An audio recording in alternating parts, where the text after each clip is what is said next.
ಒಂದನೇ ವಾಕ್ಯ. ಈ ವಾಕ್ಯದಲ್ಲಿ ಈಗಲೇ ನಮ್ಮ ಮಧ್ಯದಲ್ಲಿ ಸಹೋದರಿ ಸಾಕ್ಷಿ ಮಗಳು ಓದಿದ್ದಾರೆ. ಸೊ ಇನ್ನೊಂದ್ಸಾರಿ ನಾವು ಆ ವಾಕ್ಯದ ಕಡೆಗೆ ನಾವು ಗಮನ ಕೊಡೋಣ. ವಾಕ್ಯ ಹೇಳ್ತದೆ, ಒಂದ್ಸಾರಿ ಓದ್ರಿ ಕೆಳಗಿರೋರು.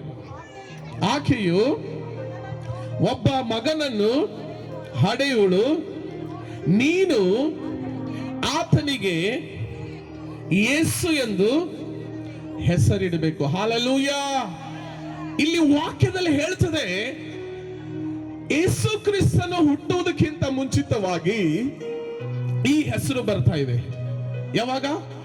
ಯೇಸು ಕ್ರಿಸ್ತನು ಇನ್ನು ಈ ಲೋಕದಲ್ಲಿ ಬರುವುದಕ್ಕಿಂತ ಮುಂಚಿತವಾಗಿ ಅನೇಕ ಪ್ರವಾದಿಗಳು ಕೂಡ ಈ ಯೇಸುವಿನ ಹೆಸರು ಏನ್ ಮಾಡಿದ್ದಾರೆ ಅಂದ್ರೆ ಪರಲೋಕದಲ್ಲಿ ಸಿಲ್ ಹಾಕಿದ್ದಾರೆ. ಹಾಲೆಲೂಯಾ. ಏನ್ ಮಾಡಿದ್ದಾರೆ? ಪರಲೋಕದಲ್ಲಿ ಈ ಹೆಸರನ್ನು ಸಿಲ್ ಹಾಕಿದ್ದಾರೆ. ಈ ಹೆಸರಲ್ಲಿ ಏನಿದೆ ಗೊತ್ತಾ? ಮೊದಲನೇದಾಗಿ ದೇವರ ಶಕ್ತಿ ಇದೆ. ಏನಿದೆ? ಎಲ್ಲರೂ ಹೇಳ್ರಿ.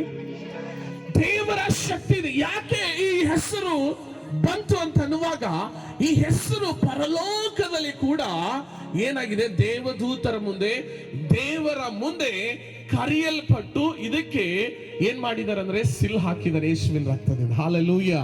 ಅದಕ್ಕಾಗಿ ವಾಕ್ಯದಲ್ಲಿ ಹೇಳ್ತದೆ, ಎಷ್ಟು ಪ್ರವಾದಿಗಳು ನಾವು ನೋಡ್ತೀವಿ. ಯೆಶಾಯನ ಪ್ರವಾದನೆ ಗ್ರಂಥದಲ್ಲಿ, ಜಕರ್ಯ ಪ್ರವಾದನೆ ಗ್ರಂಥದಲ್ಲಿ ಸಾವಿರ ವರ್ಷಗಳ ಹಿಂದೆ ಆದಂತ ಪ್ರವಾದನೆ ಆಗಿದೆ.